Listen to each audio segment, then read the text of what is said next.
Bom, boa tarde para vocês. Eu sou o Antônio, mais conhecido por Nico, presidente da Academia Paulista de Letras. Vocês veem a formalidade da academia, porque quando tem gente que é muito cerimoniosa, me chama de Doutor Nico. Doutor Nico, posso fazer isso? Pode. E eu sou o que carrega o piano, junto com o Zé Renato Nalini. Então, volta e meia, um é presidente, aí o outro é presidente. O Gabriel Chalita é o terceiro que faz parte disso, mas ele carrega menos o piano do que eu e o Nalini, porque ele tem mais talento do que eu, menos do que o Nalini. E essa parceria é uma parceria que deixou a academia extremamente feliz, porque foi uma coisa que aconteceu muito depressa. Foi a Mary Del Priore, uma grande historiadora e uma pessoa maravilhosa, que aproximou a academia da Fundação Maria Luísa e Oscar Americano. E foi uma tarde a gente sentado aqui vendo esse cenário maravilhoso dentro de São Paulo, tomando um cafezinho, batendo papo, e o projeto estava pronto e hoje a gente coloca esse projeto no ar.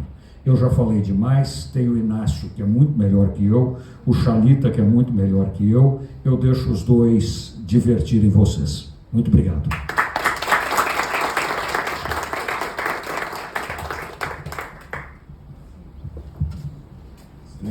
Começo eu. Quando me chamaram, há pouco tempo atrás, eu não sabia bem o que era literatura paulista. Aí eu falei, eu vou ter que falar sobre a literatura paulista, sobre os grandes escritores, os grandes autores, etc. Eu não tenho essa cultura. Eu quero dizer assim que eu não sou professor, não sou crítico, não sou ensaísta, não sou nada. Eu sou um criador. Eu sou um narrador. Eu sou um contador de histórias. Por um acaso, que não é um acaso, todas as minhas histórias se passam em São Paulo.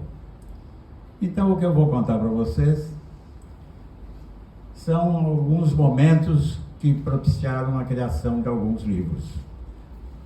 São Paulo é a base de tudo isso. Se tiver bom, eu continuo, senão já passo para o Chalita, que vai fazer um ensaio maravilhoso para falar de tudo isso. Eu, em Araraquara, tinha um sonho. Eu nasci em Araraquara. Em Araraquara foi escrito o romance, um dos maiores romances da literatura brasileira.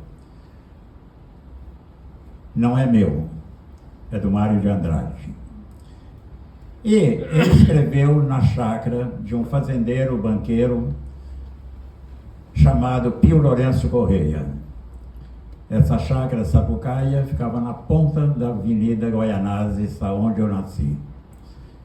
E criança, eu me lembro que nós, crianças, costumávamos ir até a chácara do Pio Lourenço e batíamos palma, não tinha campainha, vinha uma mulher, quando não o próprio tio Pio, como o Mário de Andrade chamava, e perguntava, o que vocês querem, meninos? Eu falei assim, jabuticaba. E a gente recebia um monte de jabuticaba, ou de algumas outras frutas. A chácara existe até hoje, lá em Araraquara, foi conservada. A indústria imobiliária tentou comprar durante anos, não conseguiu e depois acabou sendo transformada num centro cultural. Está lá até hoje o banheiro onde o Mário de Andrade costumava sentar e se fechar, porque dizem que a mulher do tio Pio era muito chata, então ele se abrigava lá e escrevia Macunaíma. No fim da tarde, ele costumava reunir um grupo de crianças e ele ia contando os textos já escritos. Uma das ouvintes se chamava Gilda de Melo e Souza. Viúva não, já morreu, nossa. Que foi mulher do Antônio Cândido. Para você ver o tipo de gente que circulava lá na minha rua, mas que não chegava ainda até mim. Chegou muito mais tarde. Meu sonho era vir embora para São Paulo. Araraquara tinha uma livraria, que era papelaria e loja de brinquedo. Tinha 2 cinemas, meu sonho era cinema.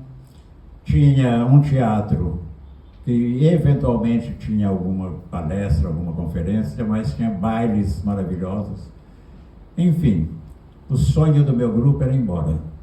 São Paulo era para mim a Paris. E vim para São Paulo. Vim para São Paulo e comecei a trabalhar no jornal Última Hora. Fazia geral. Geral era aquele que ia para a rua para catar assuntos ou para fazer determinadas matérias e etc, etc, etc.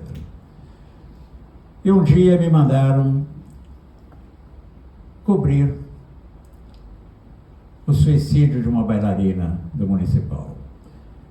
Era uma jovem de grande talento, que em determinado dia ela colocou um disco na vitrola, dançou durante horas com a sua malha branca, e em determinado momento ela deu um salto, e se atirou pela janela. Conversamos todos com a governanta dela. Ela tinha descoberto um câncer numa coxa. O médico disse que ela iria ainda, durante algum tempo, dançar, e depois ela teria a perna amputada. Aí ela decidiu o que era mais importante para ela. E dançando, ela se atirou.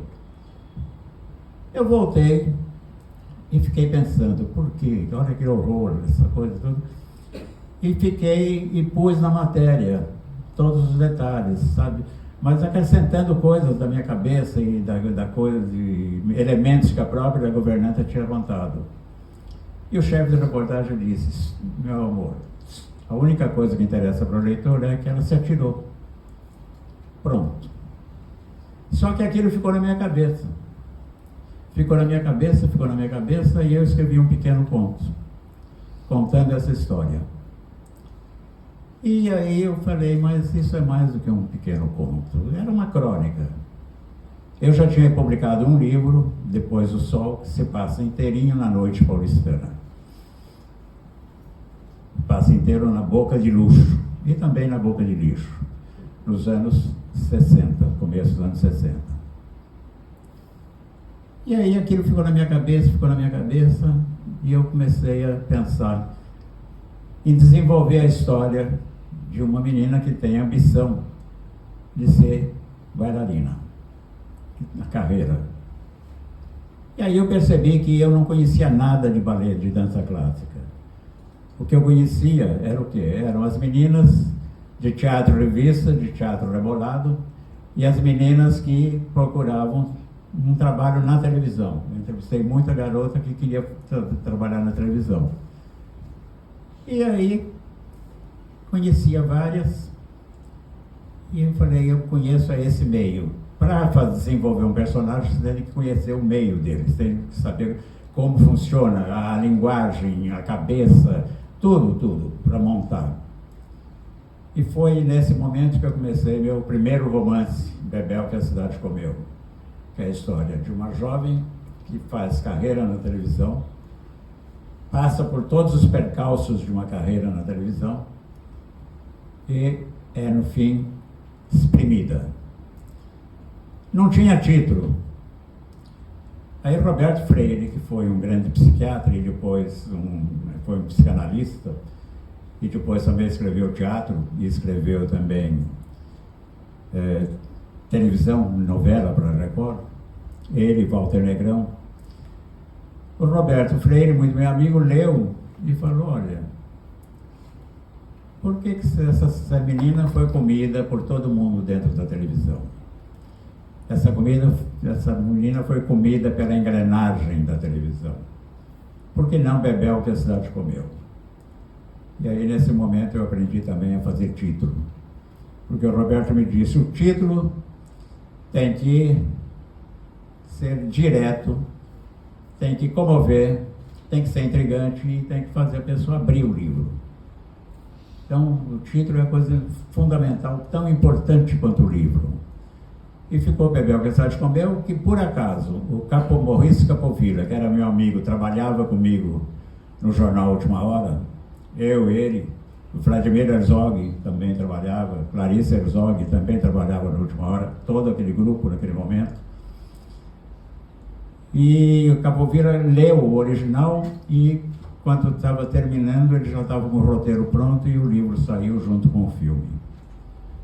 Então foi meu primeiro livro, meu primeiro romance e meu primeiro livro. Mas o que eu queria? Eu era fascinado, ainda sou fascinado com essa cidade. Nunca esqueço a entrada, vindo do interior, a entrada na Estação da Luz e o cheiro da cidade. Isso me impressionava. Eu, às vezes, vinha com meu pai a São Paulo e olhava prédios. E eu falava para o meu pai, vamos sair de noite, que tinha alguns anúncios luminosos. Eram os primeiros grandes anúncios. Em cima da Light, hoje é um shopping ali do lado do antigo Mapping, tinha um anúncio de um café. E o bule virava e caía o café. Eu ficava horas olhando. Porque não era lá qual era a placa escrita, tudo. Ou escreviam na própria parede. Não, aí era... Então, os primeiros deslumbramentos eram as coisas mais simples, mais impressionantes. E eu ficava achando lindo, porque eu andava pela rua e as lojas tinham luzes acesas durante o dia. Em Araraquara, a luz acendia só depois das 6 da tarde.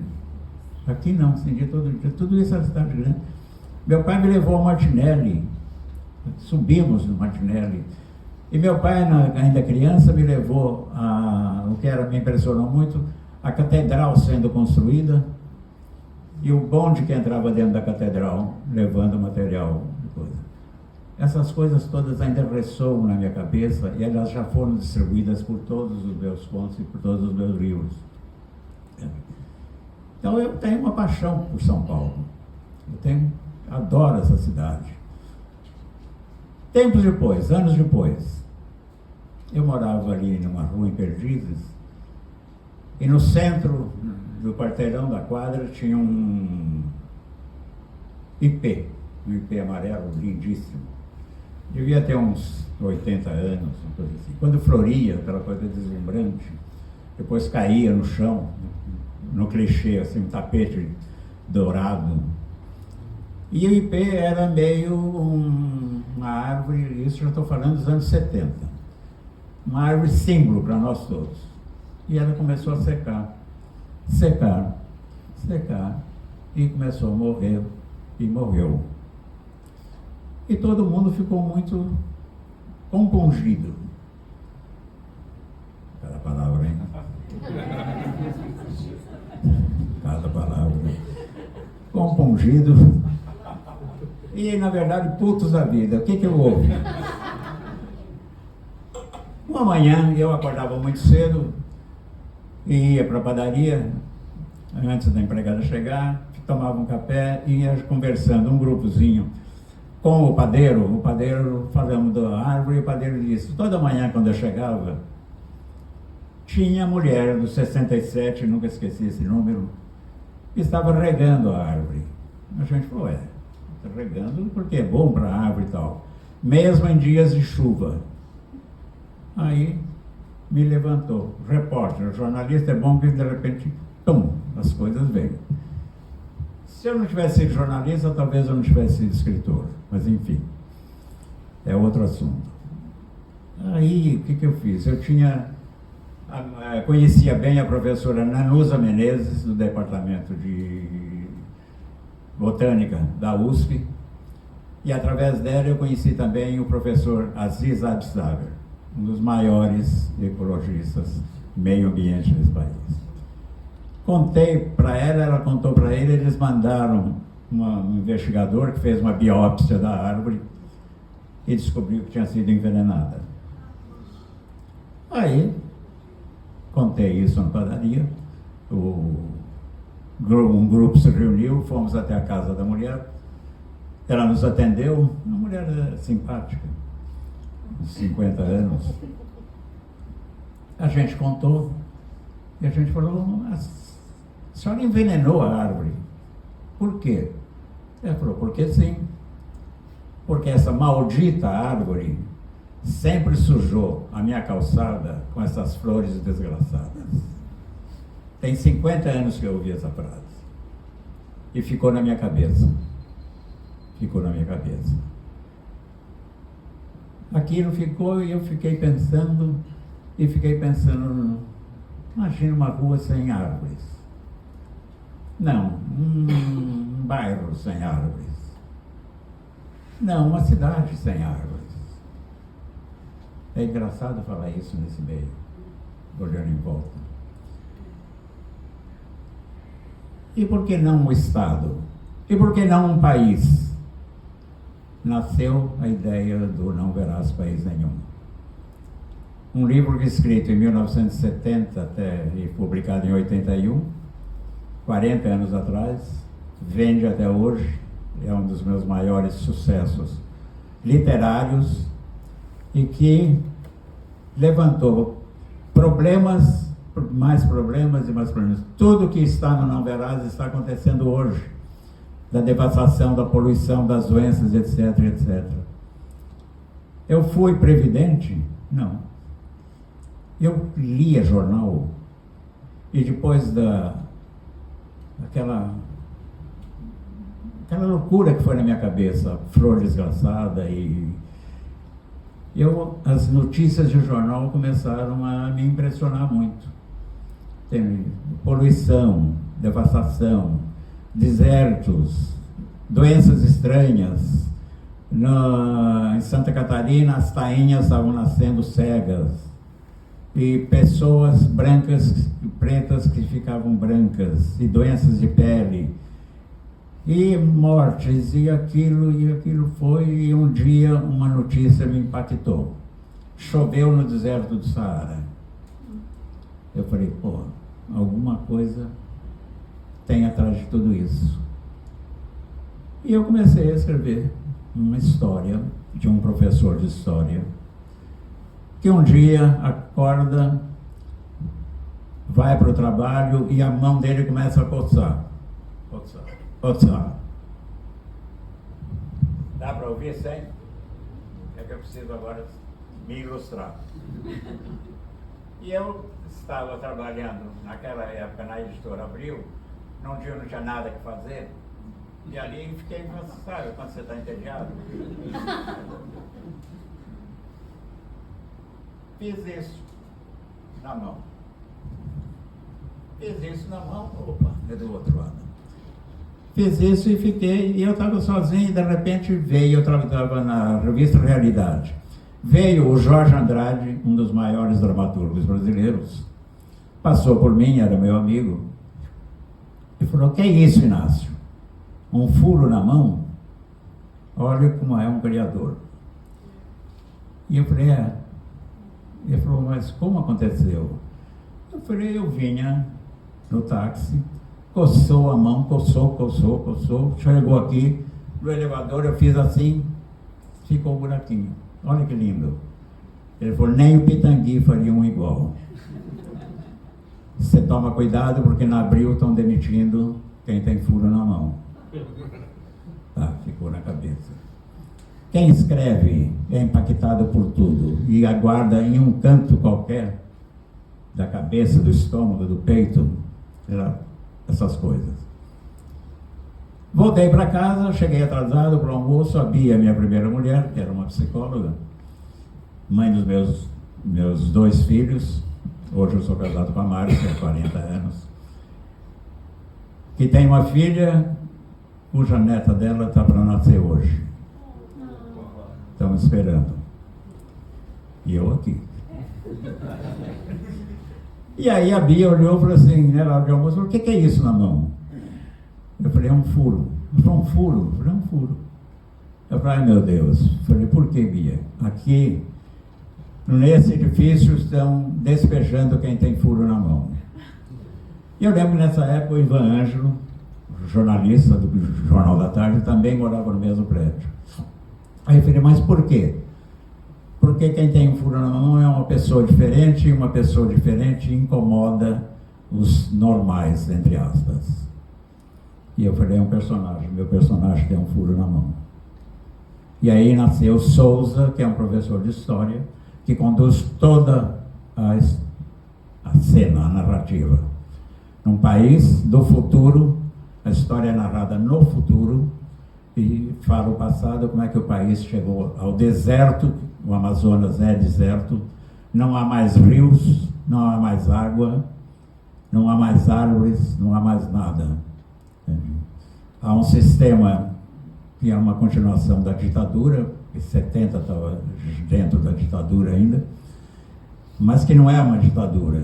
E a cidade de São Paulo tem 60 milhões de habitantes em bairros confinados. O que você vê hoje? Cada vez mais condomínio aqui, condomínio lá, condomínio lá, condomínio lá.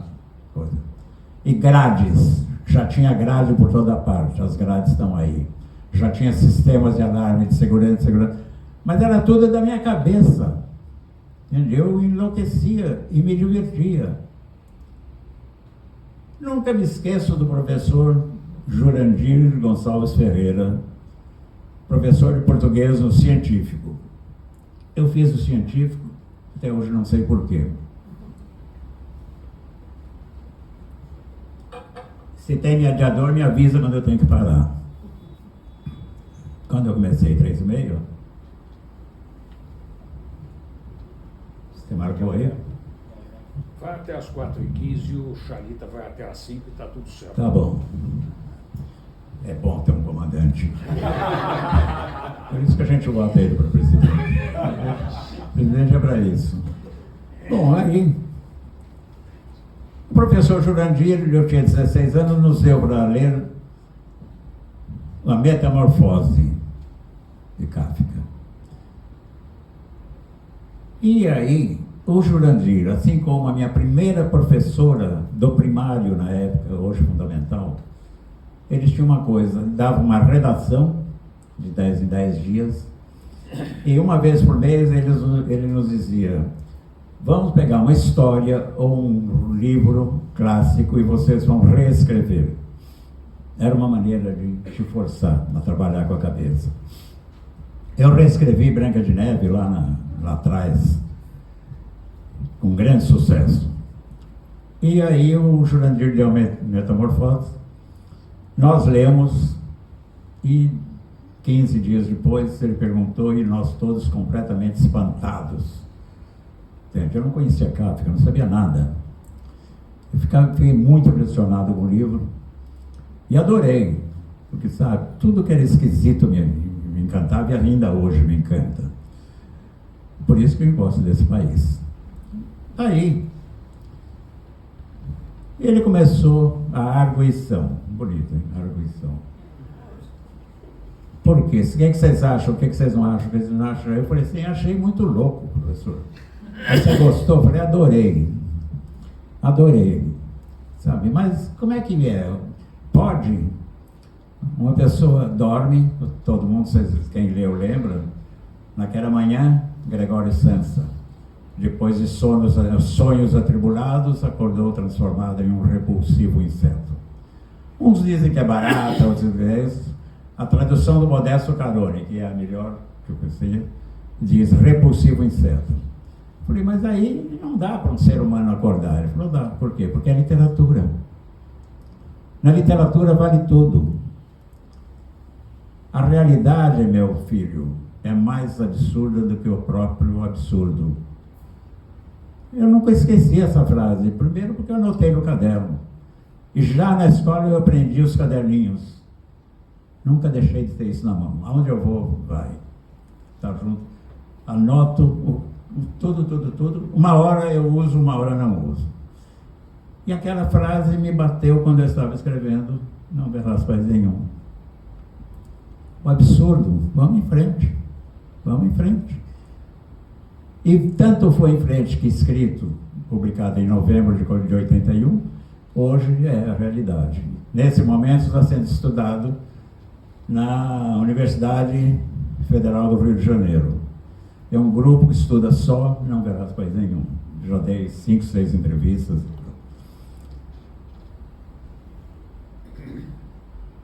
Souza é um professor que passa o tempo inteiro tentando entender a situação em que ele está.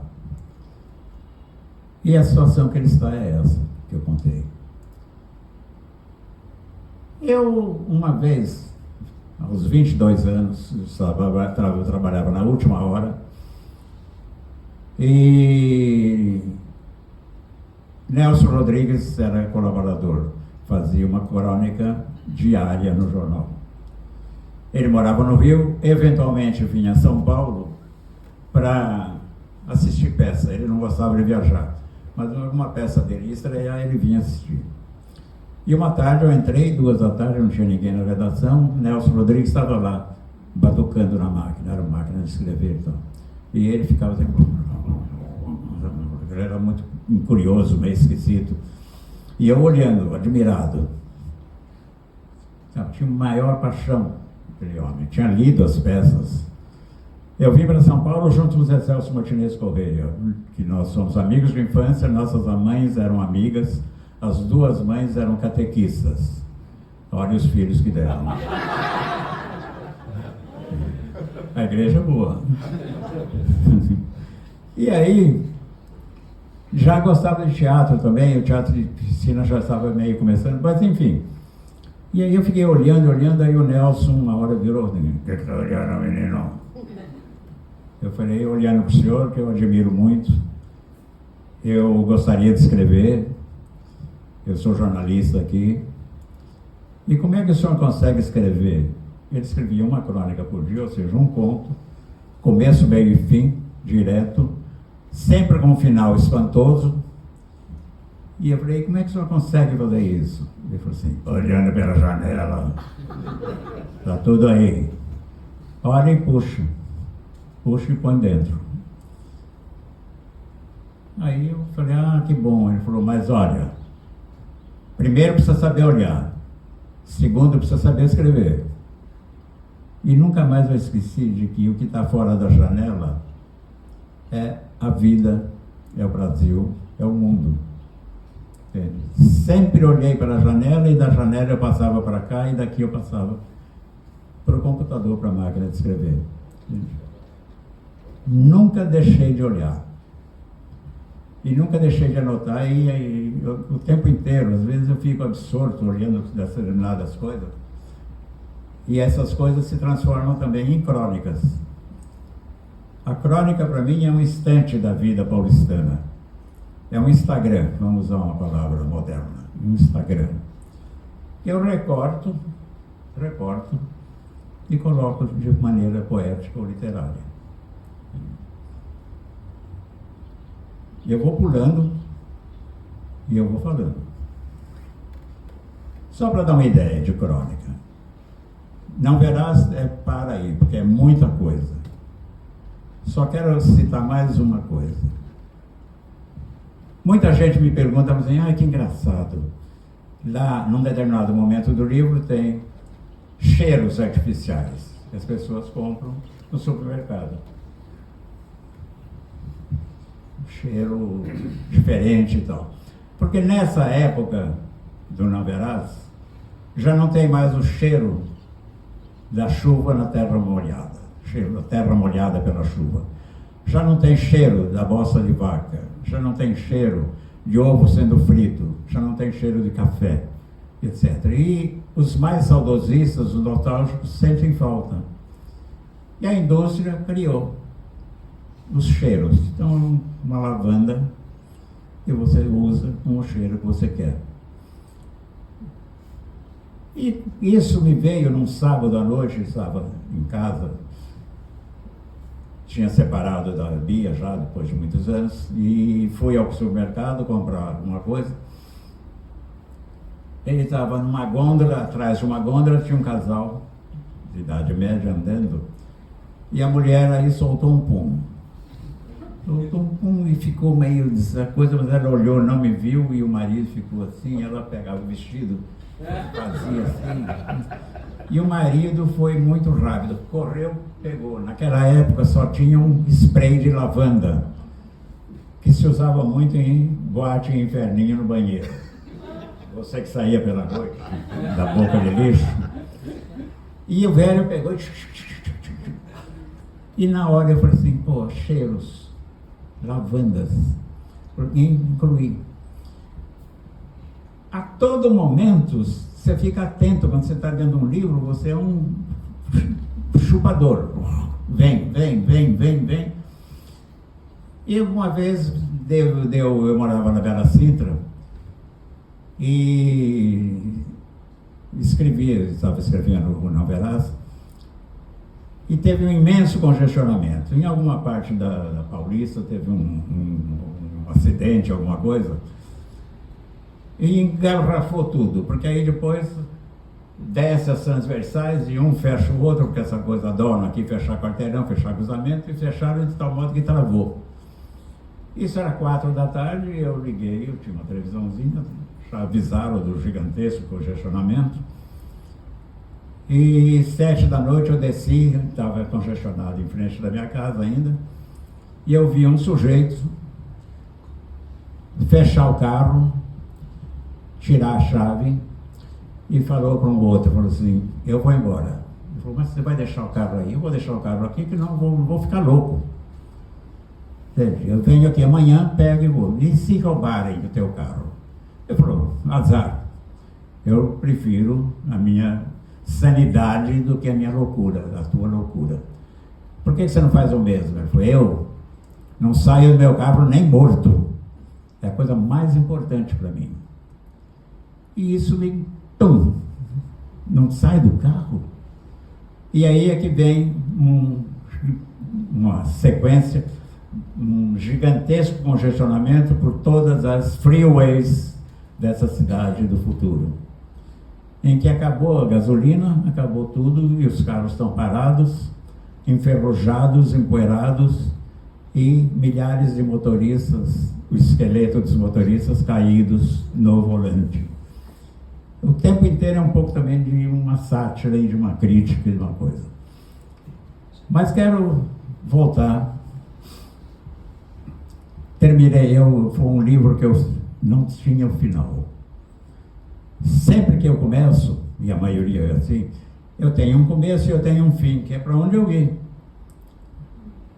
Se não, é que você chega na bilheteria do trem e fala, me dá uma passagem, para onde? Chegue lá. Então, eu tenho que ter. Eu monto. Nesse livro eu não sabia para onde ir, porque estava tão desvairado. Tanto que chegou um momento, eu falei, ninguém vai ler esse livro, nem eu estou aguentando escrever. Comecei de novo. Bom, quando eu comecei de novo, eu já comecei a entrar com um humor negro, uma sátira, uma ironia, uma coisa assim. Bom, cheguei no final, um dia no Parque do Ibirapuera, eu estava lá, aquela imensa marquise, eu sozinho, ninguém, estava um calor, e embaixo da marquise fresco. Falei, pronto. Criei a imensa marquise, que é uma marquise que abriga toda a população da cidade embaixo. Ou seja, uma obra faraônica de um governo para pegar dinheiro, essas coisas que a gente conhece. Também era a época da ponte Rio-Niterói, onde o Andreasa ficou bilionário, construindo a ponte Rio-Niterói, as negociadas e tal. Aí fez essa marquise que é vista da lua e está escrito Brasil. E o personagem principal está na ponta. E de repente, ele sente um cheiro de chuva. E de repente ele olha para o chão e vê uma planta nascendo. E acaba o livro.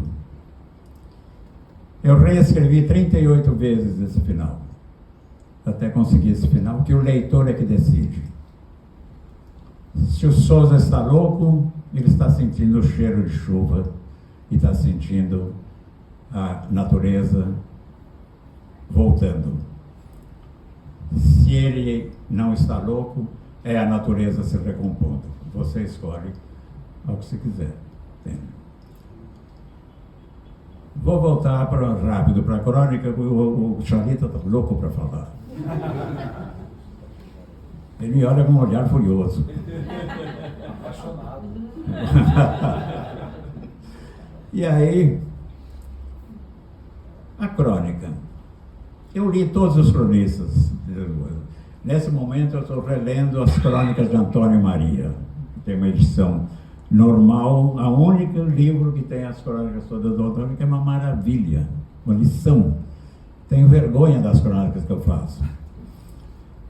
E o Antônio Maria era um sujeito muito interessante, um pernambucano, um boêmio, um mulato, feio, mas que conquistou uma das mulheres mais interessantes do Brasil na época, Danusa Leão. Ou seja, tirou ela de Samuel Weiner, que era o meu patrão na última hora. Mas enfim, essas fofocas, coisas que não interessam. A Danusa, uma vez eu entrevistei ela para a Vogue, aí o meu fim de carreira foi na Vogue. E eu adorava ela. E fizemos uma entrevista que era para ela contar dos tempos do Rio de Janeiro, da sua grande época, não é agora essa pobre época. E na porta do quarto dela, em cima, tinha uma placa enorme dizendo assim: aqui nunca ninguém reclamou. Eu falei: Danusa, é verdade? Ela falou: não vou provar com você. Bom, a crônica. Eu um dia vinha para a rua em São Paulo, eu ia da pé da minha casa, na João Moura, até a Brasil, onde era a Vogue, toda manhã. Vinha andando e, de repente, parei diante de uma senhora, uns 60 anos, elegante, num tailleur Chanel, muito arrumadinha. E eu vim para cá, ela veio para cá. Eu vim para cá, ela veio para cá. Eu vim para cá, ela veio. Eu vim para cá, ela veio. Todo mundo já esteve diante dessa situação. E nessa cidade, em que as pessoas são nervosas, ansiosas, o sujeito pega, passa, te empurra, pá, puta saco, eu estou com pressa de uma reunião.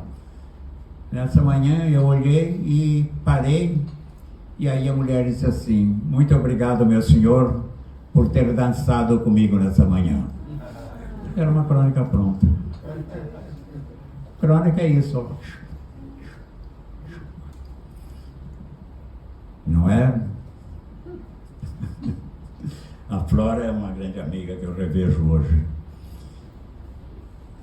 E a Regina Moraes também está aí. Há anos que nós nos conhecemos, e há anos que a gente não se vê também. Mas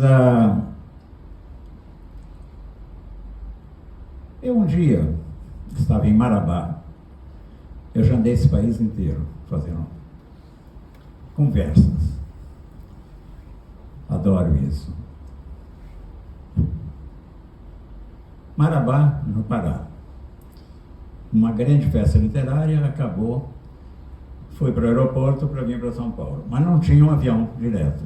A malha aérea brasileira é muito louca. Tinha um avião que ia até Belém, lá eu trocava de avião, o avião ia até Belo Horizonte, trocava de avião e de lá ele vinha para São Paulo.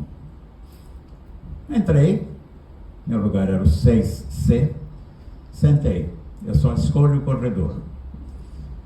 Aí sentei, o avião foi até Belém, saí, entrei no avião, olhei 6C, falei, nossa, sentei no 6C, o avião foi até Belo Horizonte. Em Belo Horizonte entrei, nem olhei, já entrei no 6C. Peguei, sentei.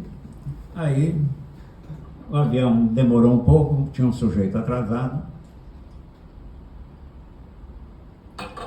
De repente vem um sujeito nervoso, atrasado, olhou para mim, olhou para a coisa, olhou para o bilhete dele e falou: esse bilhete, esse assento é seu? Eu falei: é, mas é meu. Eu falei: mas é meu também. Ele falou: mas está escrito aqui, 6C, sai do meu lugar. Por que está no meu lugar? O senhor não tem lugar? Eu falei: tenho.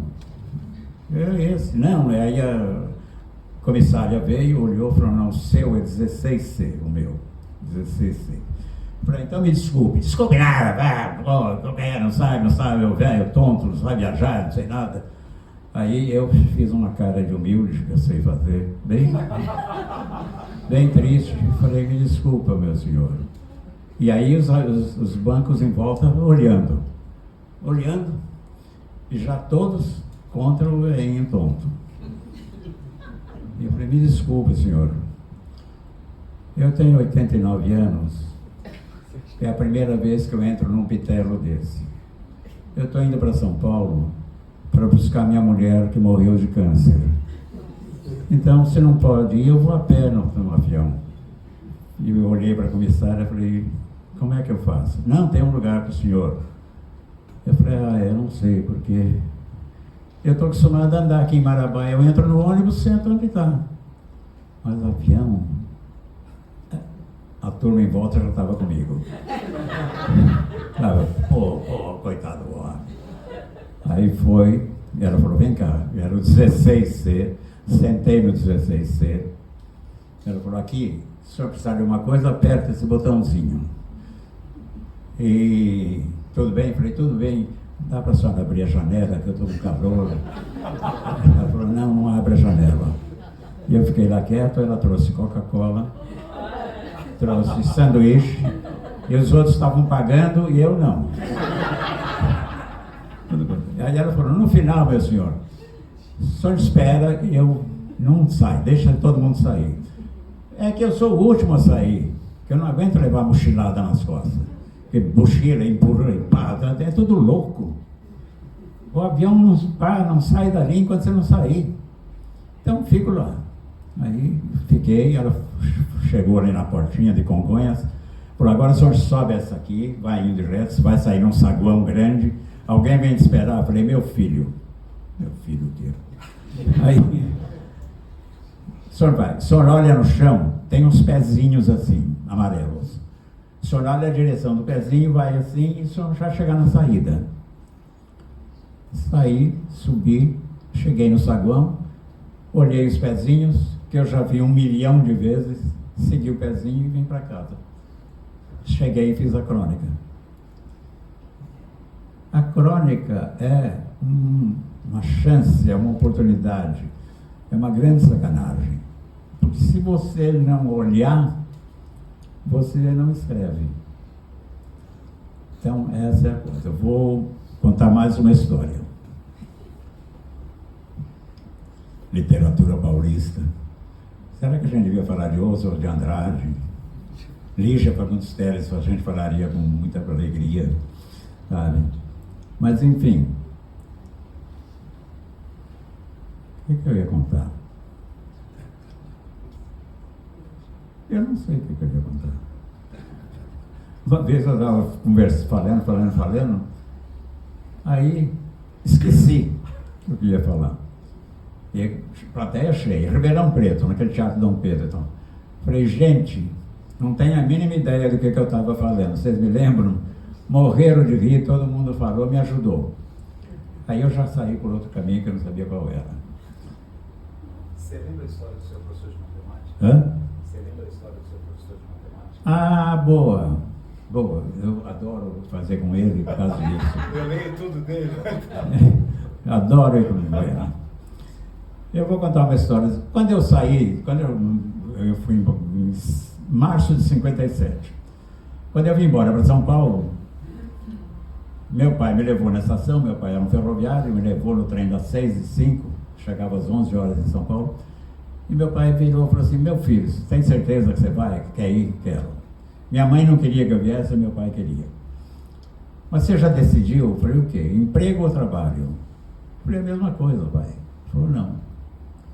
Emprego é um trabalho que você tem para ganhar um dinheiro, pagar o aluguel, comprar comida, pagar estudo dos filhos, etc. Trabalho é tudo isso, mais o sonho. Você tem um sonho? Eu falei, tenho. E meu sonho era escrever para cinema. Eu queria ser roteirista, era tempo. A Vera Cruz tinha acabado, mas eu tinha adorado os livros da Vera Cruz, os filmes da Vera Cruz. Eu queria ser roteirista de cinema, queria fazer cinema. E bom, aí ele me pôs o trem e eu vim embora. Professor Ulisses, outro grande, eu não teria sido escritor sem os professores. Professor Ulisses, professor de matemática. Magrinho, sabe? Severo, ríspido, sabe? E aí, matemática. Quando terminava o ginásio, a gente tinha que escolher entre científico e clássico. Clássico para quem ia fazer letras, filosofia, lógica, etc, etc, etc. Assim. Eu deveria fazer clássico. Eu gostava de ler, de escrever, de cinema, de teatro, de tudo. E aí, matemática tinha matérias serial killers, matemática, química e física. Aí, um dia minha mãe falou, Inácio, corre porque já vai fechar a matrícula. E eu saí, voei para o ginásio. E nesse momento, eu lembrei que tinha, naquele momento, naquela hora, no Departamento de Educação Física, um jogo de futebol de salão, uma modalidade nova e mantida, colocada pelo professor de Educação Física. E todo mundo ia estar sim de mulher. Eu cheguei em frente do ginásio, a fila do científico tinha 6 e a do clássico tinha 27. Eu matriculei no científico e fui embora. Aí cheguei, primeiro científico, fui bem, eu era bom de português, era bom de história geral, de geografia, não sei porque que eu ia bem, mas eu ia bem, etc. Uma península, uma ilha cercada de ilhas por todos os lados, aquelas coisas. E aí matriculei, aí passei para o segundo. No segundo eu já vacilei, fiz 2 vezes o segundo. Passei para o terceiro, vacilei mais ainda, fiz 2 vezes o terceiro. Fiz bem o científico, era 3 anos, eu fiz em 5. Passei em todas as matérias, menos em matemática. E o exame de matemática era feito num imenso salão, ainda está lá até hoje, em Araraquara, no antigo Instituto de Educação Bento de Abreu. 500 alunos faziam o oral. O oral não existe mais. E aí, cheio de quadros negros em volta, 500 pessoas de várias classes. O seu Ulisses me chama, escolhe o ponto. Ele falou, eu sei que não adianta escolher, mas escolhe. No que ele sorteasse, eu não ia fazer nada. Ele olhou e falou assim, está com a mala pronta? Sua turma já foi embora toda. Nessa turma estava os Excelsos. Já tinha vindo. Eu falei, tá. Vai ficar ou vai embora? Eu falei, vou embora. Então, Inácio, eu te conheço. Eu vou te dar uma equação. Você precisa de quanto? De muito? Eu falei, não. Quanto? 9,7. Aí, muito bom, 9,7. Ele falou, eu vou te dar uma equação que já dei. Foi a última equação que eu dei antes de começar a fase de exames. E eu fiquei andando pela classe e cheguei na sua cadeira, todo mundo fazendo equação e você tinha um caderno fechado e estava lendo um livro. Você lembra? Eu falei, do livro eu lembro. E lembro até hoje, A Vida Trágica de Van Gogh, de Irving Stone. Bom, aí ele falou, então o Ulisses tinha uma coisa muito curiosa, ele adorava cinema. E eu, por acaso, era cronista cinematográfico desde os 16 anos nos jornais da cidade. Porque eu adorava cinema, eu já comecei a fazer crítica. E aceitaram as minhas críticas, e eu estudava, lia, copiava, fazia tudo. E aí ele dizia, hoje eu não gostei do filme que você gostou, mas eu gostei daquela moça, daquela atriz, eu gostei desse diretor. Você viu que fotografia? Ele era um cara assim, de uma sensibilidade. Aí ele colocou a equação na mesa. Me chamou num canto, na lousa. Lousa, hein? Me deu o giz. O giz era uma coisinha assim branca que sujava a gente inteira. Era um horror. E falou, bem alto, a equação mais difícil da matemática. Inácio, olha para trás. Olhei e gelei, porque tinha uma turma do normal, todas iam ser professoras, as meninas da classe média alta de Araraquara, bonitinhas, entende? Decotadinhas, Araraquara é muito quente, suadinhas. cheirando sabonete Lever, uma outra de pernas cruzadas, vê um joelho nos anos 50, vocês não sabem o que era. Você namorava uma menina 3 meses, pegava na mão, ela tirava, falava, não, acha que é um pouco cedo? Essa meninada não sabe a liberdade que eles têm. Ou sabe. Eu é que não sei mais. Mas enfim. E aí eu olhei e falei, não posso ficar fazer feio. Peguei o giz e comecei a colocar na lousa todos os símbolos matemáticos que me vinham à cabeça. Raiz quadrada, não. Raiz dupla, não. Raiz quíntupla de logaritmo de 14. Aí, dividido por seno, coisa sensual. Seno menos cosseno. Mais um traço, um número imenso. 7 ou 8 trilhões, e não acabava mais. Um risquinho e um númerozinho, menos 0, menos 1/4, menos 1/8. E aí um quadrado e um quadrado e um 2 em cima. E fui, tudo que vinha eu ia mandando ver. E veio muito. Aí veio pi. Uma gracinha, 2 tracinhos de um tio em cima. Eu adorava o pi, que equivale a 3,14, não sei do que, mas lá. E aí eu olhei para o lado, na mesma lousa, tinha um cara fazendo um exame de física, e era o maior cu de ferro do ginásio, conhecidíssimo. Ele me olhou com um ar espantado. Vocês não sabem o que é o olhar de um cu de ferro. Falei, o que você está fazendo? Eu falei, criando a nova matemática. Me dá o lugar aí. E foi. E aliás, quando eu fiz 80 anos, o Itaú Cultural fez uma homenagem a mim e ao Veríssimo juntos, lá na Paulista. E eu fui pro palco, ele foi pro palco, ele fez umas coisas, eu fiz umas coisas, e eu contei essa história. Que eu adoro essa história, que é a minha homenagem ao Ulisses. E aí, na hora que eu falei cu de ferro, eu imediatamente virei, porque tinha uma moça traduzindo em Libra. Como é que é cu de ferro em Libra? Eu lembrei, mas é uma coisa, tem um 2 assim, uma coisa assim que eu não sei. Mas enfim. Aí terminei, olhei para trás, as meninas encantadas. Naquela hora eu pegava qualquer uma. Ela falou, vamos.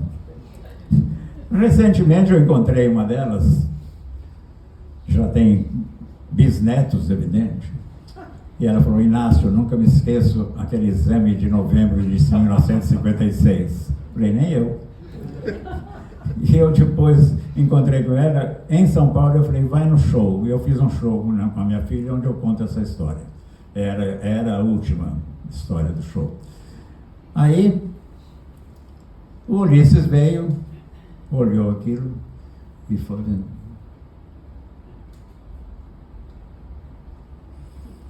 o que é esse número imenso aqui? Máximo denominador comum. E o de baixo? O mínimo divisor comum. E esse quadrado aqui? Eu falei assim, o quadrado da hipotenusa é igual à soma do quadrado dos catetos. Olha lá, ele sabe. Acabou de aprovar. E aí foi no pi, e foi e pôs a nota.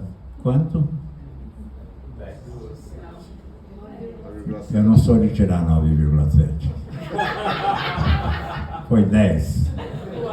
10. As meninas encantadas e eu também. Aí o Ulisses falou, vem para a mesa. Fomos para a mesa. Sentei e falei, tá bom, professor. Eu sei que é 0. É só o lado direito. O outro é um enfeite. O senhor não quis me humilhar diante das moças. Eu falei, 10. Eu falei, 10? Por que 10? Eu falei, 10, Inácio. Você sabe por que é 10? Foi 10. Foi 10 pela loucura, 10 pelo delírio, 10 pela fantasia e 10 pela imaginação. Vai embora, Inácio, porque o teu mundo é o da imaginação. E foi até esse momento. Obrigado.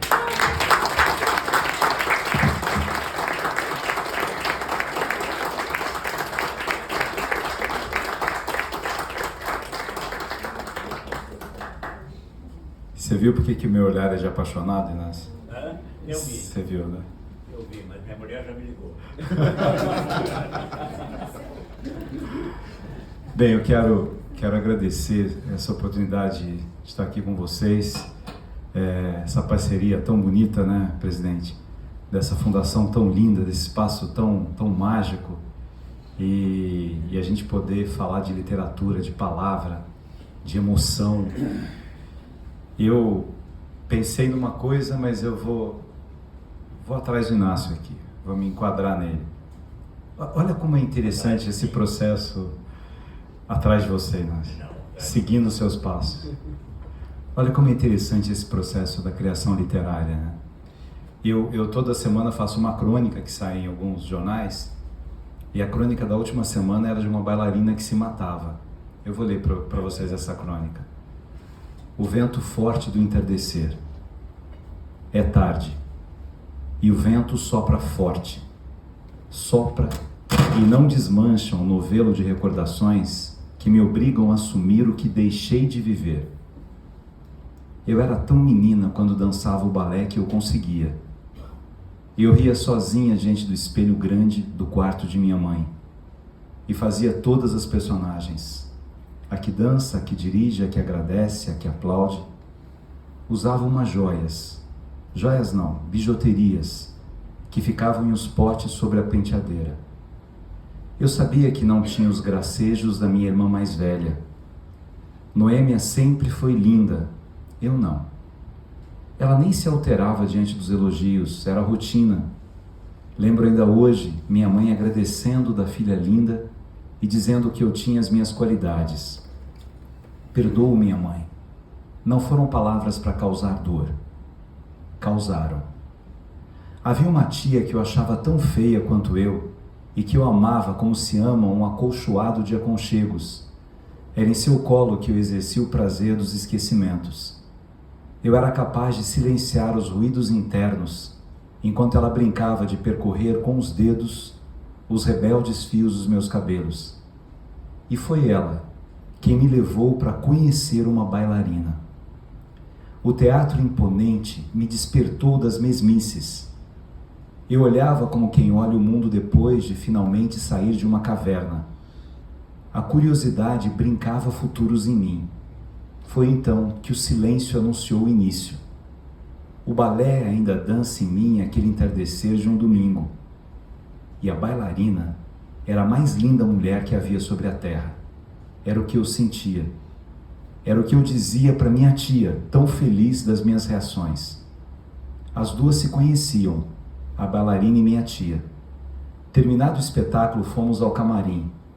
Elas se abraçavam como cúmplices de algum sentimento de amor. Em mim, tocou com delicadeza e disse conhecer do meu sonho de dançar. Falei pouco. A perfeição daquela mulher me inibiu de tal modo que eu desisti.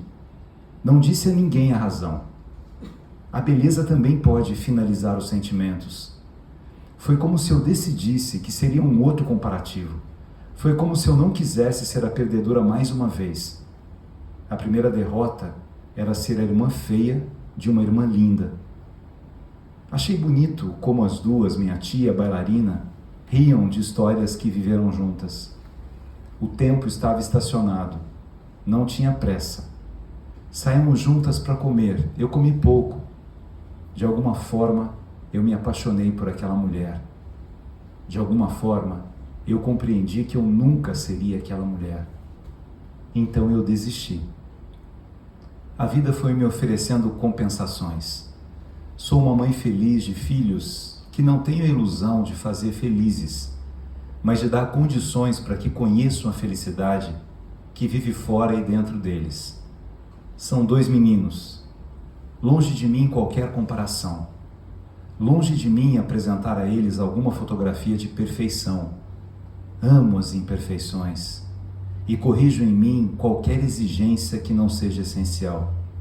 Que sejam quem quiserem, que rabisquem como quiserem rabiscar o texto que todos os dias a existência exige que seja escrito, e que aprendam a apagar o que se deve apagar e sublinhar o que se deve emoldurar nas paredes secretas da memória. Meu marido me deixou. A dor que senti no início era quase insuportável. Tive medo de silenciar a vida, como silenciou a bailarina, que um dia amedrontou os meus sonhos com o quadro da perfeição. Quando soube já era mulher feita. Não sei dar nome ao sentimento que tive. Vi minha tia aos prantos pela desistência. Vez em quando danço sozinha a dança que não dancei a vida. Sou farmacêutica e gosto do que faço. Tenho um bom padrão de vida. O trabalho me ocupou das distrações que trazem dor. Fiquei anos sem entrar em um teatro, com receio de alguma tristeza explicar a minha derrota. Hoje eu sei que as derrotas estavam dentro de mim, mesmo com minha irmã. Envelhecemos amigas uma da outra. Eu a aconcheguei em seu longo período de depressão. Ela não aceitou despedir a juventude, e se não fosse eu, ela teria, como a bailarina, silenciado a vida.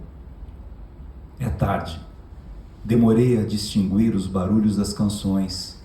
A questão não era a dança, era a exigência da perfeição. A questão não era a minha irmã, eram as comparações que diminuíam uma para celebrar a outra. O tempo desmente as pessoas e as falsas verdades. Sei que a dor é um fortificante da alma. Com ela me protegi para ser quem eu sou. Feliz, mesmo sabendo que deixei de viver. Nos meus sonhos de menina, eu dançava como a bailarina e era linda como minha irmã. O tempo foi me explicando que os sonhos nem sempre apresentam verdades. É tarde, e o vento sopra forte, tão forte que sei que o tempo que me resta não é muito.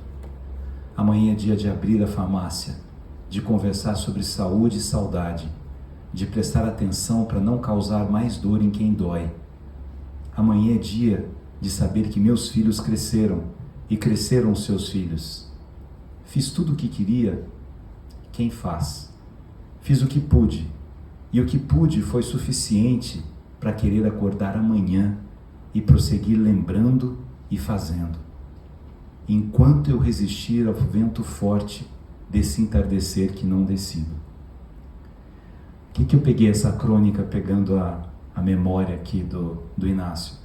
O Inácio é um escritor que eu sou apaixonado, que eu leio desde cedo, que eu conheço as crônicas, as histórias, o livro, o romance, os romances. E ele tem uma coisa fascinante na contação de histórias, que é um material essencial para todo escritor.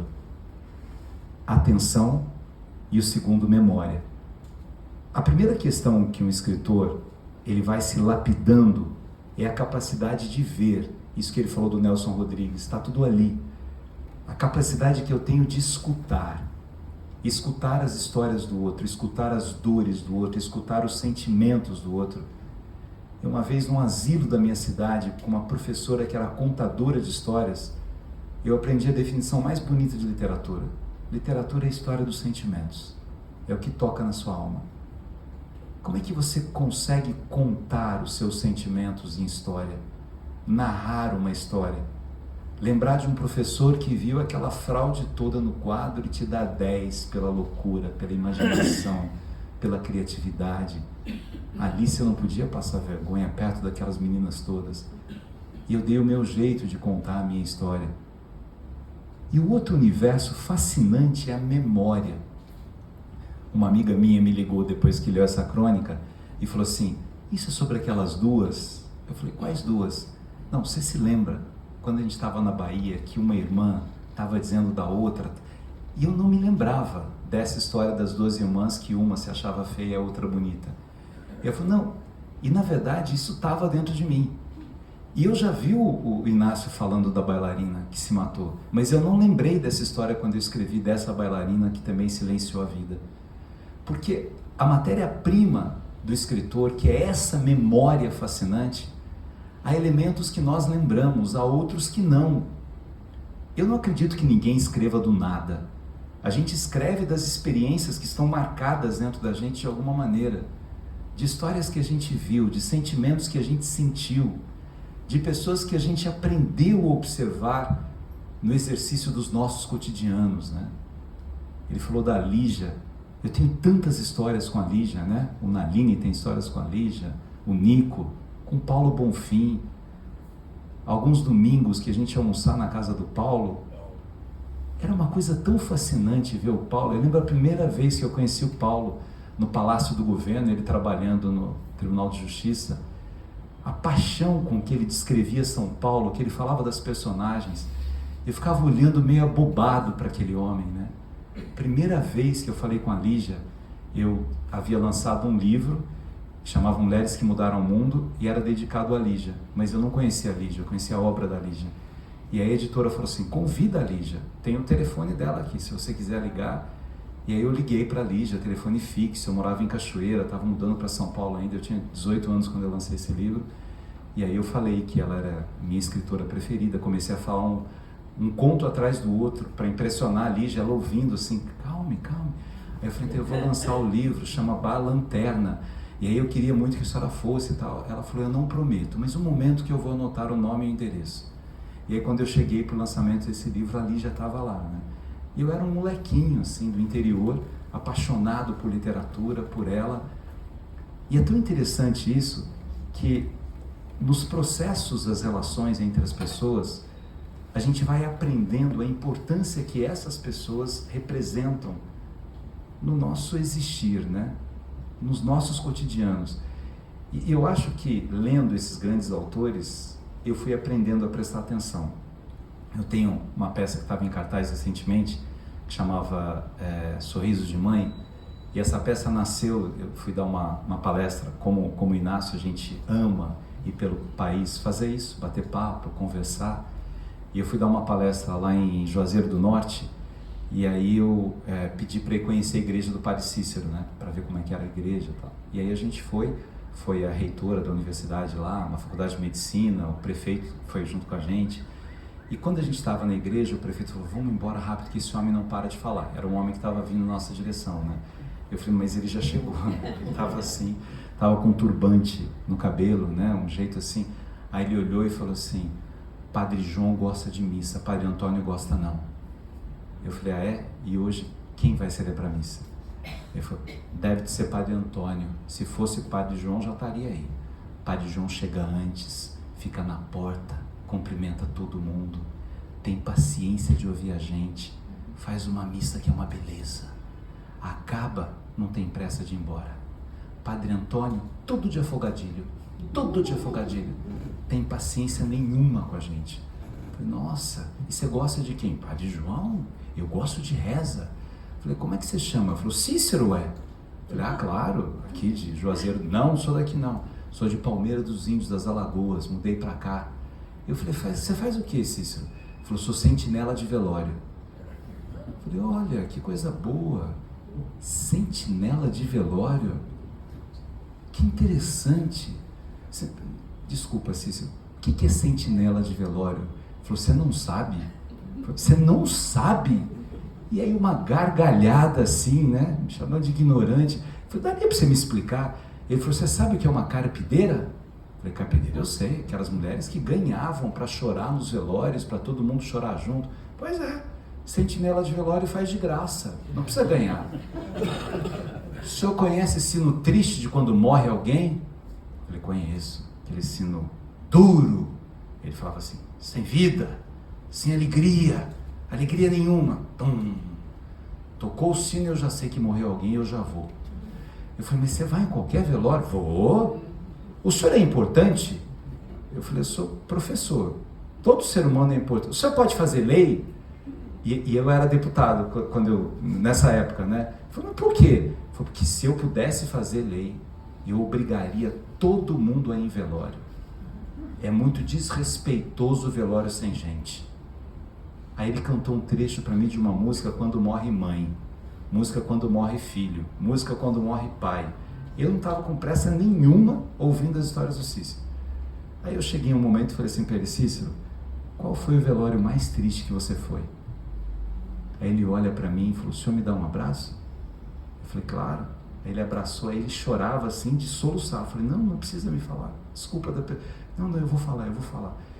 Sabe o que é, moço? Eu tenho problema, eu estou bem medicado hoje, assim, quando eu não estou medicado, o senhor não sabe como é que eu fico. E minhas irmãs têm muito vergonha de mim.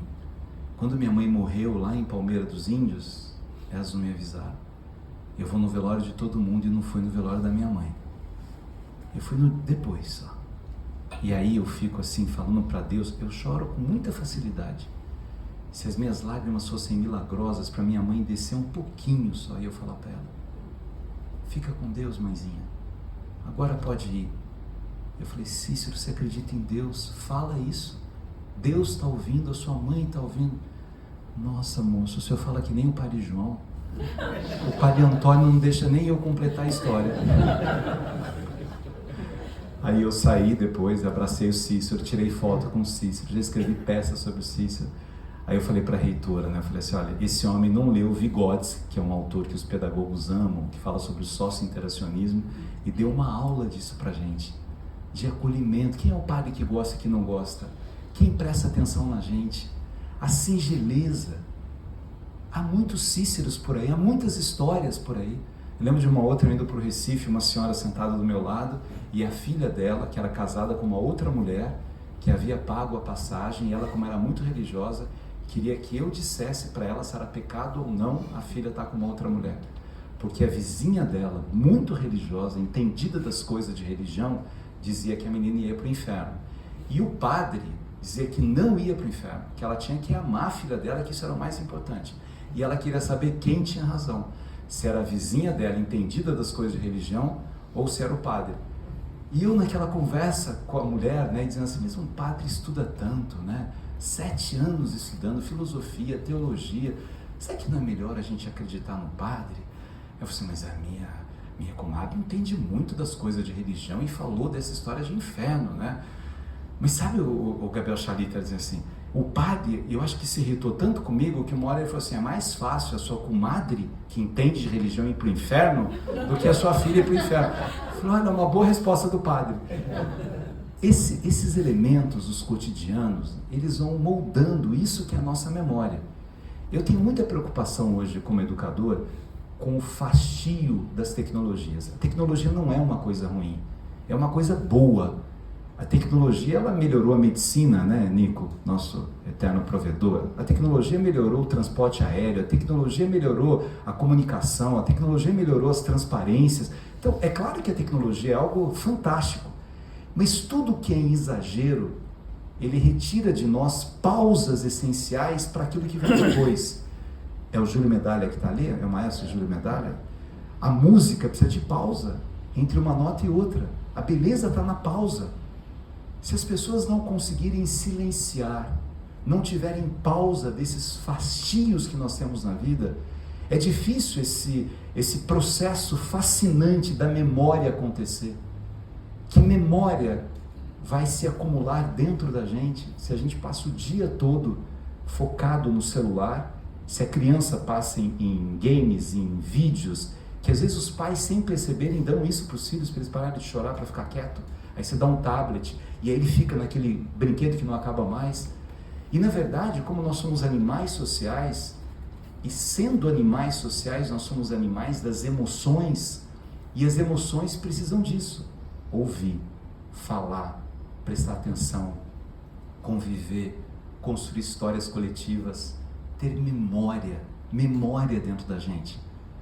Nós tivemos uma outra grande escritora da academia, falecida já, que era da minha cidade, Ruth Guimarães, e ela era uma mulher incrível, que tinha um conhecimento profundo do grego, do latim, conhecia, né, o mundo fascinante da filosofia, da literatura, mas ela morava numa chácara, um monte de galinha na chácara, assim, e eu era estudante, eu comecei a fazer filosofia muito cedo, e eu saía da faculdade e ia tomar café com a Ruth Guimarães. Aí a gente sentava, e eu já era falante, assim, e eu falava assim, estudei Heráclito de Éfeso, Ruth, que maravilha a história do rio, do devido. Eu falei, mas você precisa compará-la com Parmênides, uma sofisticação, ia falando, aí de repente alguém batia na porta, ela, comadre Ruth, ela, compadre, Vai chover, comadre Ruth?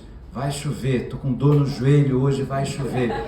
Empresta o feijão. E ela dava nome para as galinhas dela. Aí eu falava assim, Inácio, essa mulher que sabe o que sabe de filosofia, que fala tantas línguas, dá nome para as galinhas, e sabe se vai chover ou não pela dor do joelho, e conversa com um compadre desse jeito. Olha que coisa genial! O conhecimento não tem que nos fazer arrogantes. O conhecimento não tem que nos colocar num pedestal, né, de verticalização na relação com os outros. É o contrário. O conhecimento tem que nos apaixonar mais uns pelos outros, nos alimentar de elementos lindos desses cotidianos. Eu convivi com a Ruth, enfim, a minha juventude toda, e cada vez que eu escrevia uma coisa eu levava para ela, e ela dizia assim, você está exagerando nas palavras, eu não estou entendendo o que você está escrevendo. Eu falei, mas eu escrevo com dicionário mesmo para impressionar. Eu falei, não, Gabrielzinho, não precisa disso, vamos lá, me conta o que você quer dizer. Porque como eu comecei a lançar, eu na verdade, a minha primeira grande influência foi uma mulher que morava no asilo. Minha mãe fazia um trabalho voluntário no asilo, Dona Ermelinda, e era uma mulher que não parava de falar. E aí ninguém ficava perto dela porque ela falava muito, como o Cícero. E eu gosto de ouvir histórias das pessoas desde pequenininho. Aí eu ficava perto dela e ela falava assim, eu já morei em São Paulo. E eu fazia uma baldeação para ir até o bairro do Limão, a baldeação, não sei... Baldeação, imagina 3 anos, 4 anos você ouvindo a palavra baldeação, né? Onde você vai, Gabrielzinho? Minha mãe, né? Para mim. Eu falei, vou à cozinha, mas vou fazer uma baldeação pelo banheiro primeiro, né? E eu fui incorporando as coisas que a Ermelinda tocava em mim. E ela foi me emprestando livros. 5 anos, 6 anos, 7 anos. Eu fui alfabetizando mais rapidamente, de tanto ouvir as histórias dela e de ler aqueles livros que ela me emprestava. Livros que às vezes eu não entendia, os livros que ela tinha, imagina, 7 anos lendo o Iclô, Sartre.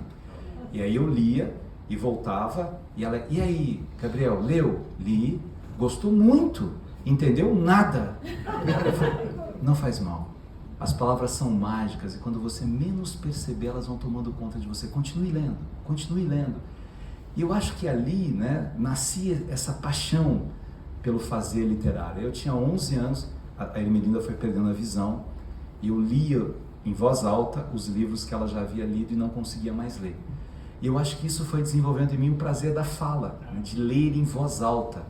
E aí quando eu tinha 11 anos, ela falou assim para mim, você lê tão bonito, menino, por que você não vira escritor? Eu falei, como é que vira escritor? Eu falei, escrevendo, você escreve, leia para mim, eu digo se você está bom ou se está ruim. E aí eu tenho esse primeiro texto que eu fiz para ela sobre liberdade. Imagina, 11 anos, né? Liberdade é fazer o que quiser, liberdade é acordar a hora que quiser, liberdade é comer o que quiser, liberdade é não obedecer a ninguém. Aí eu li para ela, e então, o que você achou? Não sei. Tocou em você, aí que veio a definição. Falei, tocou em mim? Falei assim, Gabrielzinho, literatura é a história dos sentimentos. O que te faz chorar? Falei, o que me faz chorar? Falei, pensa no que te faz chorar. Falei, eu tenho um irmão que tem síndrome de Down. E eu rezo muito para Deus, minha família é toda religiosa e Deus não me atende, meu irmão não fica bom. Falei, então escreve para Deus, pergunta para ele por que ele não te atende. Foi meu primeiro livro, que chama-se Eu Só Queria Ser Poeta. É uma carta para Deus perguntando por que meu irmão não fica bom. Aí eu ganhei, para minha idade, né, concursos literários da época, e aí comecei a lançar outros livros a partir deste livro, corrigido por uma professora aposentada, cega, num asilo, numa cidade do interior. Como as pessoas têm o poder de mudar a vida das outras se a gente presta atenção. Eu, quando trabalho com formação de professores, eu falo muito isso para os professores. Quer ser um bom professor? O primeiro ponto essencial nesse estabelecimento de vínculos é preste atenção no seu aluno, preste atenção na dúvida dele, preste atenção no medo dele, preste atenção no sofrimento dele. A Organização Mundial de Saúde, né, acabou de trazer uma pesquisa sobre um dos temas mais difíceis do nosso tempo, que é o suicídio, que é a segunda causa morte de jovens nos países membros da Organização Mundial de Saúde. Em muitos países é a primeira causa da morte de jovens, pessoas que desistem da vida. Ninguém me escuta. Na verdade, são pessoas que desistem de uma dor. Uma vez um amigo me ligou porque uma menina que ele conhecia, que gostava muito de mim, a mãe havia se matado, filha única. E ele próximo da família queria que a menina fosse ao velório da mãe. A menina não queria ir, porque a cabeça da menina, né? Minha mãe desistiu de mim. E eu me lembro que eu estava longe, falei com ela por telefone, né? E a palavra que veio assim para ela, falou assim: sua mãe não desistiu de você.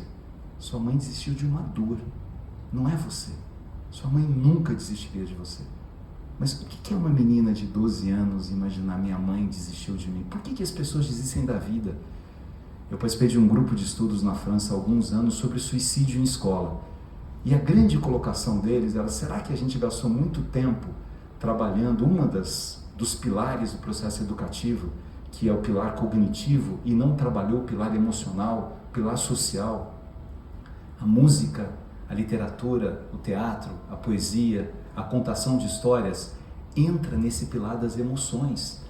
Entra num repertório. Um músico, evidentemente, ele desenvolve, né, um potencial matemático, uma capacidade imensa de conhecimento de geografia, de literatura, mas ele trabalha com um potencial emocional imenso. E essa dimensão da construção do fazer literário, e é uma coisa que a Lígia falava muito, que eu já ouvi o Inácio falando também, que o Naline fala muitas vezes, quem escreve muito, a gente fala muito do dom, da inspiração. É ofício, é trabalho, não sei se é dom. Hoje a neurociência está dizendo que não é nada disso, não tem dom nenhum. Você desenvolve isso, você vai aprendendo a lapidar suas palavras, a brincar com elas, a sentir conforto naquilo que você escreve, a traduzir, né, de uma maneira que você imagine que aquilo vai tocar de alguma forma no leitor. Você se aproxima do leitor porque você presta atenção no leitor, você presta atenção na cidade. A Lígia contava histórias de como é que ela criava os seus contos, né? Venha Ver o Pôr do Sol, que ela viu num anúncio de jornal, a pessoa que matou a namorada, aí ela pega aquele conto fascinante, mas de um anúncio, aquilo despertou, né? Começou a pulular. Esse elemento da memória, mas só tem memória quem vive isso. Aristóteles, quando fala da poiesis, ele fala de duas palavras interessantes, né, que estão na sua lógica também, que é a imagem e o conceito. O que é imagem? Eu estou vendo vocês, isso é uma imagem. Eu estou vendo as árvores, isso é uma imagem. Se eu peço para vocês lembrarem da praia, vocês conseguem se lembrar da praia, não conseguem? Cada um de um jeito, porque esse conceito está dentro da gente. Mas porque vocês já viram a praia em algum momento, então o conceito ficou. Se for assim, imagine crianças brincando, vocês conseguem, porque o conceito está aqui, eu já vi. Se for falar, mas se falar imagine um dinossauro, eu imagino e nunca vi. Você viu o dinossauro, viu no filme, viu. Eu só consigo ter conceito daquilo que eu vi. Se eu falar para vocês, imagine o hiperurânico, não dá. Quem estudou filosofia, Platão, talvez consiga. Quem nunca ouviu falar essa palavra não vai, porque eu não tenho o conceito dela. Para que eu tenha o conceito, eu tenho que ter imagens. Como é que eu vou escrever sobre crianças se eu não tenho imagens de crianças? Como é que eu vou escrever sobre educação como é que eu vou escrever sobre São Paulo se eu não tenho imagens de pessoas que vivem em São Paulo? De pedaços, de esquinas, de calçadas, de arranha-céus, de trânsito, eu vou falar sobre a Rita Lee, eu ouvi a Rita Lee, eu vi a Rita Lee, eu li a Rita Lee, então eu tenho o conceito dela dentro de mim. Quanto mais eu consigo fazer com que os meus alunos tenham acesso a mais palavras, ampliação dos seus repertórios, mais conceitos eles terão.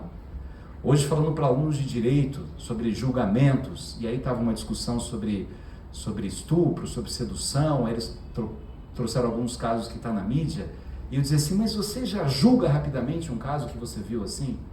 Como é que eu tenho dúvidas disso que eu estou vendo? Veja, você com 24, 25, 26 anos será juiz, será promotor, você vai decidir a história de pessoas. O que vai te fazer decidir a história das pessoas com justiça não é só o conhecimento legal que você tem, é o conhecimento de humanidade. Imagina, você decide se uma criança fica com o pai ou fica com a mãe. Você decide se um jovem será preso por ser traficante ou não será preso por ser usuário. Ah, mas é só medir a quantidade de drogas que estava com ele. Não é só medir, doutor Nalino. Que maturidade depende dos conceitos que há dentro de mim, da maturidade de vida que eu tenho para isso. O processo literário, na minha opinião, a gente fala muito da leitura de livros, né? Um bom escritor tem que ser um bom leitor. Eu preciso ler muito para ser um bom escritor, é evidente. Agora, eu também preciso ser um leitor de pessoas, um leitor de paisagens, um leitor de acontecimentos, um leitor de tragédias, um leitor de comédias. Eu tenho que dar tempo dentro de mim para que essas memórias elas possam ir se solidificando dentro de mim. Hoje eu estava escrevendo a crônica que vai ser do domingo, essa foi do domingo passado, e a crônica é Bom Dia Mãe. E eu não tenho mais minha mãe. E eu tinha, né, do Ailib conheceu muito a minha mãe, eu tinha uma coisa com a minha mãe, assim, eu não tenho filhos, não tenho pai, não tenho mãe. Isso dói. E minha mãe morreu na época da pandemia e eu fiquei 5 meses com ela na UTI. E eu pude me despedir dela esses 5 meses, né? Ela não morreu de Covid, mas ela teve uma infecção urinária e ficou. Eu desmarquei todas as palestras, né? Todo mundo desmarcou, tudo fechado, e eu ficava no hospital com ela, contando história, ouvindo, me despedindo dela. E aí eu falei assim, Dia das Mães, né? Que crônica que eu vou escrever para minha mãe? Já escrever livro para minha mãe, tudo. Eu falei, nossa, no Dia das Mães eu ligava e falava, bom dia, mãe. Será que minha mãe ouve o meu bom dia onde ela está? Será que tem isso? Será que minha mãe continua sendo minha mãe? Ou não? Ou ela faz parte de um universo e eu vou fazer parte desse mesmo universo? Será que continua? Será que não continua? E a crônica é sobre isso. Eu e minha mãe. E aí eu escrevendo a crônica, eu parei e chorei muitas vezes. A música falou assim, o que está acontecendo? Eu falei, saudade da minha mãe. Aí eu falei assim, mas né, o artista ele tem que emocionar o outro, não se emocionar. Eu falei, não, sou eu me lembrando assim dos momentos lindos que ela está com a minha mãe. Sou eu lendo as histórias infantis que eu lia para minha mãe. Minha mãe ia nas minhas palestras, quando era palestra assim, bate-papo, literatura, ou palestra para criança, ela adorava. Quando ela era palestra jurídica, ela ficava assim, né, direito constitucional, tá? Aí teve, e aí, mãe? Todo mundo gostou, né? Não entendeu nada, assim, mas era ali, era o jeito, né, de dizer coisas para ela. E eu não sei se ela está ouvindo ou não, mas num pedaço da crônica eu digo, enquanto eu estiver vivo, ela estará viva. Ela estará viva, né? Dentro de mim, como meu pai está vivo dentro de mim, como essas memórias todas. Que maravilha que é a memória. A memória não é algo para nos engessar no passado, para nos transformar em pessoas melancólicas. A memória é uma viagem que a gente faz dentro da gente mesmo e revisita. O Inácio está falando de Araraquara, do Zé Celso, da escola. Quer dizer, imagina quantas coisas vêm desse momento, desse tempo. Ele não é ele é um monte de gente ali. De muitos momentos, de muitas informações que foram passadas dentro de mim. Eu quando vou para a Cachoeira e vejo a primeira escola que eu dei aula, os medos que eu tinha com 15 anos, professor de matemática do estado, dando aula de MMC, MDC, o que eu preparava para aquelas aulas, assim, o que eu dizia, como é que eu fui mudando com o tempo, mas talvez aquela essência inicial do sonho de ser professor e do sonho de ser escritor. Eu tenho outros ofícios na vida, advogado, tive cargos públicos, mas os 2 grandes ofícios que me alimentam a vida são esses 2, ser escritor e ser professor. Para mim, entrar numa sala de aula, ver alunos inseguros. Hoje uma menina falou que tinha que fazer uma apresentação, ela falou assim, professor, eu detesto falar. Eu não sei porque eu escolhi direito, eu detesto falar. Eu falei, sabe o que é o meu sonho? Que no final do ano você diga assim para mim, estou começando a gostar de falar. Eu falei, mas existe isso só por milagre? Eu falei, não é milagre, confia em mim. E eu já vivi isso muitas vezes. Para mim o professor é aquele que abre as janelas das possibilidades para os seus alunos, né? Você escancara de alguma forma o sonho. Por isso que eu amo essa história do professor Ulisses dele. Primeiro eu li essa história num livro que ele escreveu, num capítulo chamado Meu Professor Inesquecível, e ele fala disso. E eu uso essa história dele em palestras, falando do Inácio, do jeito que ele lembrou desse professor que teve essa grandeza. A nota não era o mais importante.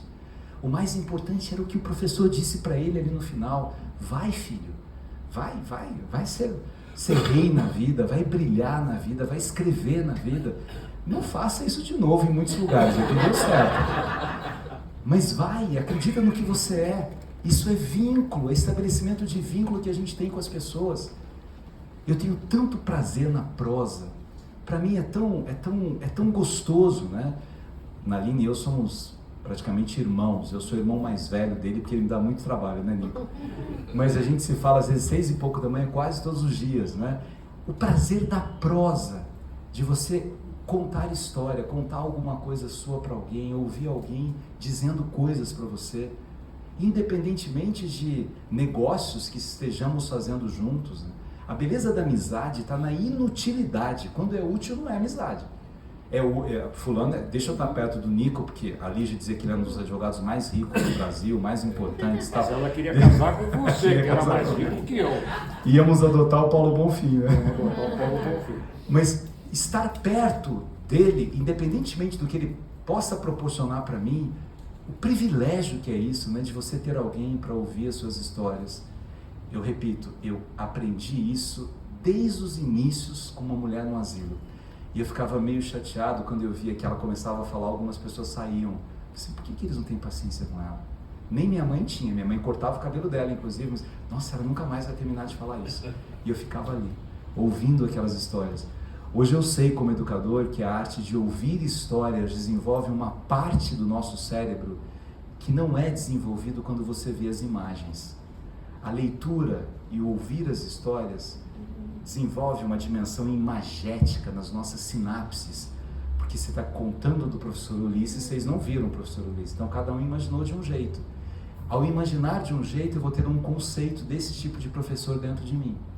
Isso aqui é uma maravilha, o visual, o filme, mas tá mais pronto.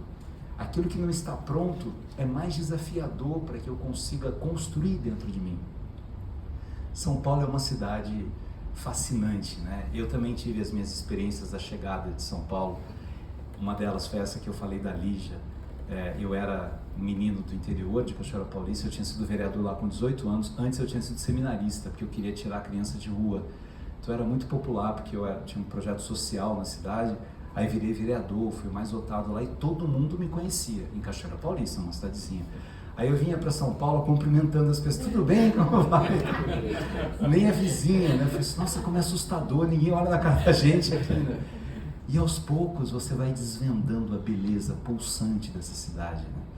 O jeito que ela é, a maneira que ela é, as dores que ela proporciona, os desafios que ela oferece, a multiplicidade. Eu criei tantos projetos aqui na cidade, né?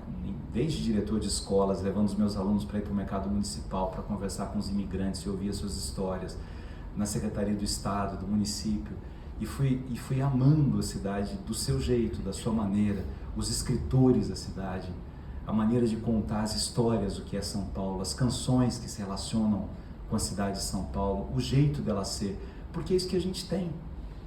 A gente está vivendo aqui um curtinho espaço de tempo. É tudo muito rápido, né? Você olha para trás e fala... Quando Inácio fala que não vê a Regininha há 30 anos, né? Eu fiquei vendo a Regina.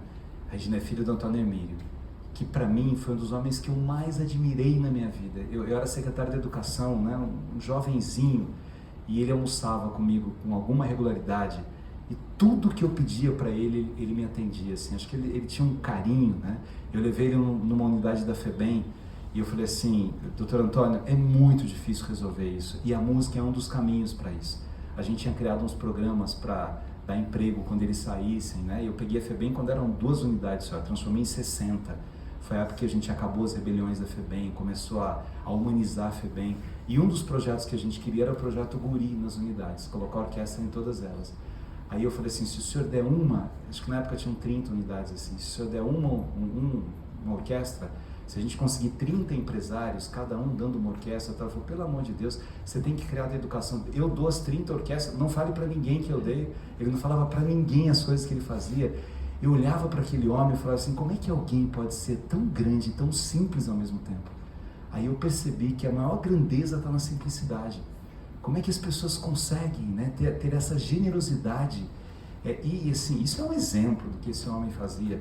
E São Paulo é um conjunto dessas pessoas, do jeito de ser dessas pessoas, das construções das vidas dessas pessoas, que são inspirações literárias o tempo todo para a gente. Para aquilo que a gente escreve, para aquilo que a gente lê, para aquilo que a gente pensa, para aquilo que a gente se emociona.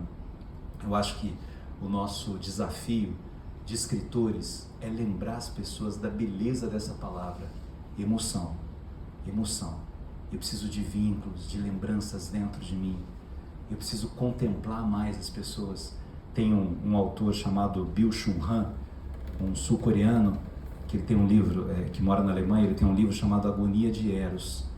E é muito interessante porque Eros é um deus brincalhão, né? Eros é filho de Poros, que é o deus do engenho, da força, e de Pênia, que é a deusa da penúria, da mendicância, da subserviência. Por isso que a paixão, ela é tão forte, tão engenhosa, e ela é tão desesperadora também, né? Uma paixão não... Alguém aqui já teve uma paixão não correspondida? Doeu? Dói muito, né? Eros é isso. É esse brincalhão que dá uma flechada na gente. Aí o que eu faço com essa paixão? Eu sofro. E o sofrimento vai lapidando a minha alma. Aí o Byung-Chul Han diz o seguinte, nesse livro Agonia de Eros: a humanidade demorou muito tempo para conseguir minimizar as dores do corpo. Imagina que era arrancar um dente sem anestesia, fazer uma amputação sem morfina, sem anestesia, sem os remédios todos. Agora a gente tem medo de dor na alma. As pessoas se entopem de todos os remédios para não viver aqueles lutos. Eu tenho que viver lutos. Cecília Meirelles dizia isso, uma mulher que viveu tantos lutos, né? O pai morre antes dela nascer, a mãe morre quando ela tinha 3 anos, o marido se mata na casa em que estava com as 3 Marias, as 3 filhas dela, e ela escreve uma carta como um pacto pela vida, de não desistir da vida. Os sentimentos também são sentimentos de dor, os sentimentos de saudade, os sentimentos de recordações bonitas que moram dentro da gente. Tudo isso me ajuda a compor esse mosaico das minhas emoções. E eu não consigo escrever para os outros se eu não conseguir fazer uma escritura de quem eu sou, comigo mesmo, dos meus caminhares, dos meus caíres, dos meus levantares, do meu chorar, do meu sorrir, do meu abraçar, das pessoas que estiveram ao meu lado quando isso aconteceu, dessas dores de amor. Um dia eu estava dando um curso sobre 4 faces do amor em Sartre, no existencialismo, né, na Casa do Saber. Aí uma pessoa falou depois assim para mim: nossa, Chalita, se eu soubesse isso que você sabe de amor, eu não teria sofrido o que eu sofri. Falei, uma coisa é saber, outra coisa é sentir. Mas esse sentimento da dor de amor, tem um texto pequenininho do Freud, chamado Sobre a Transitoriedade, que é um texto, tem na internet, até são umas 5 páginas, ele falando com um poeta e um amigo do poeta, que prepara um outro trabalho dele, que é sobre o luto e a melancolia, né? Mas a transitoriedade, o Freud fala, será que pelo fato das coisas serem passageiras, elas têm menos beleza? Por exemplo, numa história de amor em que eu amei durante 10 anos, acabou, teve menos beleza o tempo em que eu vivi aquele amor de 10 anos? Uma flor que dura um dia, uma borboleta que dura quanto? Tem menos beleza essa efemeridade? Eu que duro 90 anos, 100 anos, 110, 120 anos, que seja, tem menos beleza saber que acaba? Ou tem mais beleza saber? Os estoicos diziam que quando eu penso na morte, talvez seja o melhor caminho para eu viver melhor. Saber que isso vai acabar faz com que eu dê mais valor a cada instante da vida em que eu estou vivendo, a cada beleza desses instantes que compõem quem eu sou. Eu acho que isso é literatura. Isso é a criação que a gente pode desenvolver. A Lígia dizia, nos leiam, né? Não nos deixem morrer. Enquanto as pessoas estiverem lendo autores, viajando nas histórias, não verás país nenhum. Acho que eu li umas 20 vezes. E é tão legal quando você revisita autores. Eu estava recentemente, por causa de uma palestra que eu estava preparando, relendo a Marguerite Duras, que é fascinante, né? O amante dela, o livro sobre a dor, ela falando sobre a guerra, sobre a escrita. E aí eu fiquei imaginando o que aquela mulher sofreu para escrever as coisas que ela escreveu. Como é que aquilo surgiu dentro dela das dores que ela viveu. E eu vou ter medo de ter dor? Não, eu não tenho que ter medo de ter dor, como eu também não tenho que ter medo de amar. Desistir do amor é desistir da vida, né? Isso é literatura, e é por isso que eu agradeço o privilégio de estar aqui falando de dor e de amor com vocês. Obrigado.